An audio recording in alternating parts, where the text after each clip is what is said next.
안녕하세요. 우리 모두의 노년을 아름답게 만들고 싶은 훌륭한 노후입니다.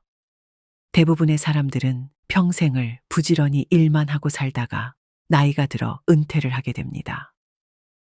내 인생의 대부분을 나를 위한 시간이 아닌 가족을 위해 살아왔기 때문에 어느새 나에게 남은 건 자글자글한 주름과 삐걱거리는 노후화된 몸이 남아 있습니다. 그렇게 은퇴를 하게 되면 이제는 좀 쉬고 싶고 게으름도 피우고 싶어질 수 있습니다. 하지만 평생을 부지런하게 살던 사람은 갑자기 생활의 대부분을 쉬는 시간으로 바꾸면 심심하기도 하고 무기력한 느낌도 들게 됩니다. 그리고 이런 생활이 장기화되면 의욕도 없어지고 자신감도 떨어지면서 우울감이 생길 수도 있고 건강에 적신호가 올 수 있습니다. 그래서 전문가들은 나이가 들수록 집에만 있는 것이 아니라 나에게 맞는 활동을 찾아서 적극적으로 생활하는 것을 권장합니다. 그런데 막상 새로운 활동을 하려고 하면 무엇을 해야 할지 막막하기만 합니다. 우리나라 사람들 대부분이 뭘 해야 할지 구체적으로 생각해 본 경험이 없어서인 경우가 많기 때문입니다.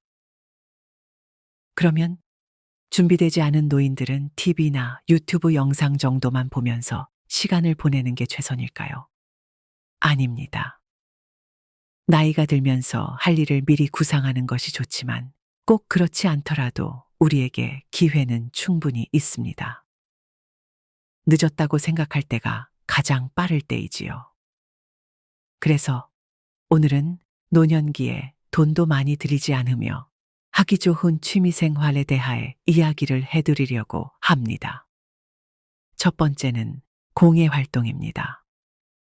노인들의 취미 생활 중 가장 인기 있는 것이 공예 활동인데요. 공예 활동은 손목과 손가락을 사용하여 창작하는 활동으로 노인들의 인지 능력을 향상시켜주며 자신의 창조성을 발휘할 수 있게 해줍니다.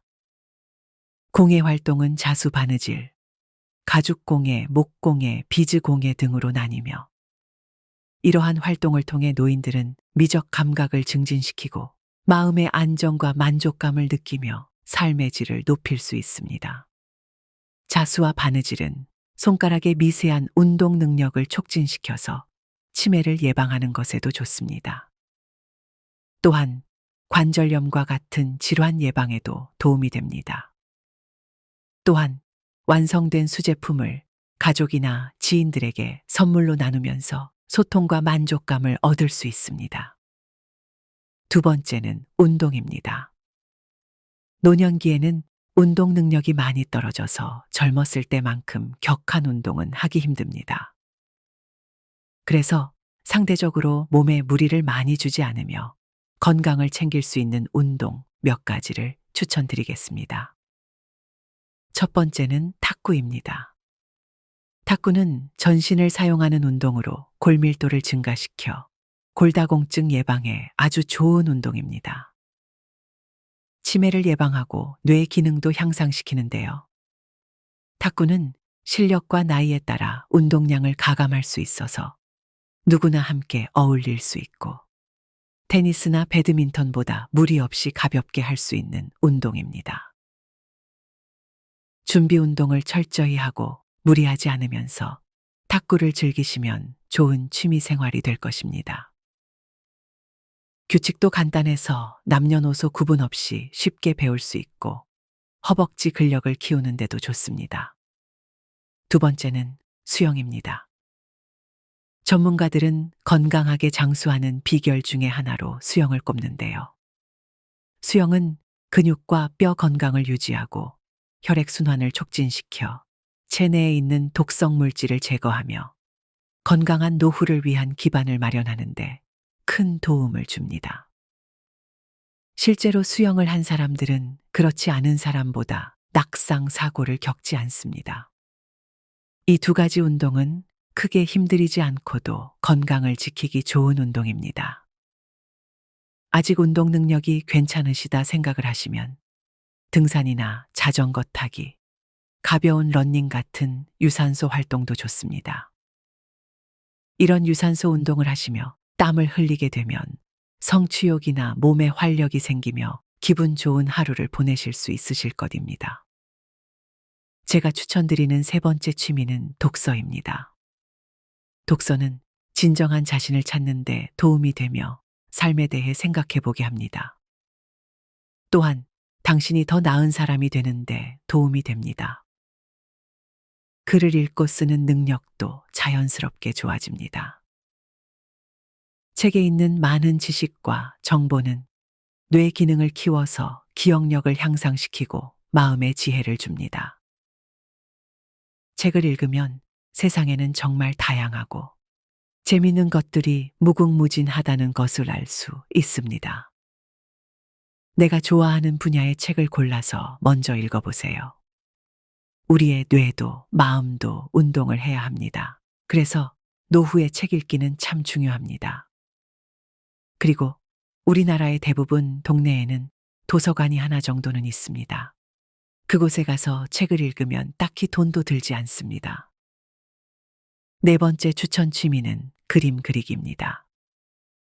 실제로 그림 그리기는 치매 전 단계인 경도인지장에 걸릴 확률을 70% 이상 낮춘다는 연구 결과가 있습니다. 그림을 그릴 때 손의 미세한 관련 신경이 활성화되고 고도의 집중을 요하는 작업이다 보니 계속 뇌를 자극하게 되기 때문이라고 하는데요. 또한 그림은 운동에 비해 체력적인 부담이 크지 않습니다.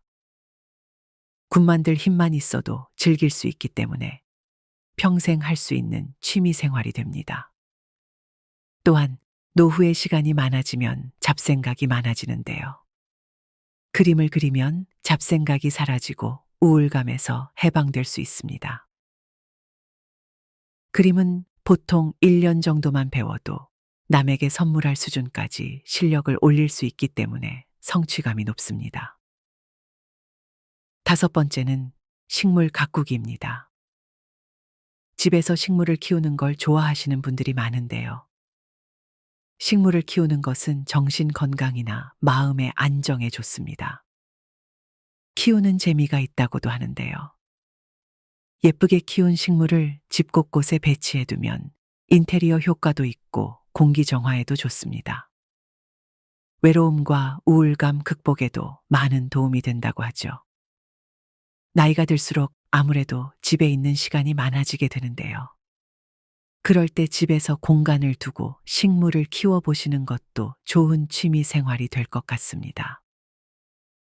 이외에도 노후에 즐길 수 있는 취미 생활은 참 많습니다. 바둑이나 당구, 홈트레이닝 골프, 낚시 명상과 요가 여행 요리, 꽃꽂이 사진과 서예 등 정말 다양합니다. 취미 활동은 두세 가지를 병행하시는 것이 좋고 취미에 너무 돈이 많이 들지 않는 것을 선택하는 것이 좋습니다. 가능하면 부담스럽지 않은 선에서 내가 사는 주거지 근처라면 더욱 좋습니다. 또한 건강 상태를 고려하여 자신에게 맞는 언제든지 할 수 있는 취미 생활을 찾아보세요. 오늘은 노년에 하기 좋은 취미 활동에 대해 이야기해 봤습니다.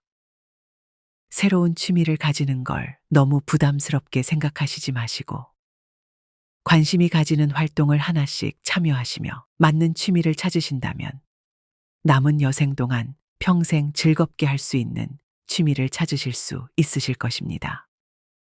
오늘 준비한 이야기는 여기까지입니다. 영상이 도움이 되셨다면 구독, 좋아요 부탁드립니다.